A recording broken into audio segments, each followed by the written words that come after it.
চট্টগ্রামে কলেজ ছাত্রীর সাহসী ভূমিকায় এক বখাটেকে গ্রেফতার করেছে পুলিশ। হেনস্থা হওয়ার ভয়ে অনেকেই ইফটিজিংয়ের শিকার হয়েও চুপ থাকলেও প্রতিবাদ করেছিলেন চট্টগ্রাম সিটি কলেজের শিক্ষার্থী ফারহানা নওরিন। উত্ত্যক্ত করার প্রতিবাদ করার পাশাপাশি তা ভিডিও করে প্রমাণসহ থানায় অভিযোগ করেন তিনি। আর সেই ভিডিওর সূত্র ধরেই বখাটেকে শনিবার গ্রেফতার করেছে পুলিশ। চট্টগ্রাম থেকে নাইমুল ইসলামের তথ্যচিত্র নিয়ে ডেস্ক রিপোর্ট। চট্টগ্রাম নগরীর কদমতলী এলাকায় গত ৬ মার্চ দুই বখাটের ইফটিজিংয়ের শিকার হন চট্টগ্রাম সিটি কলেজের এক শিক্ষার্থী।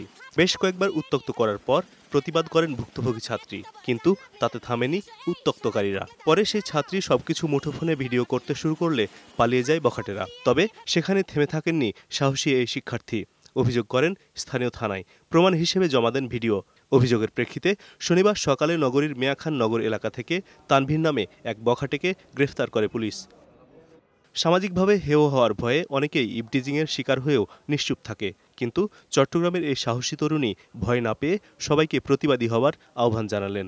আমি প্রতিবাদ করতে চাই, কারণ এই ধরনের কাজ মানে ইফটিজিংয়ের শিকার প্রত্যেক দিনে আমাদের থেকে ফেস করতে হচ্ছে, যার কারণে আমি প্রতিবাদ করতে আসছি। আইন শৃঙ্খলা বাহিনীর কর্মকর্তারাও আহ্বান জানালেন, উত্ত্যক্ত করার ঘটনা ঘটলে তা নীরবে সহ্য না করে মেয়েরা যেন পুলিশের সাহায্য নেন।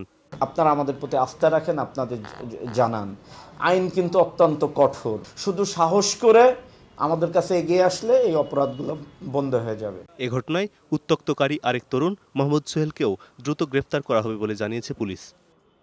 ডেস্ক রিপোর্ট, বৈশাখী সংবাদ।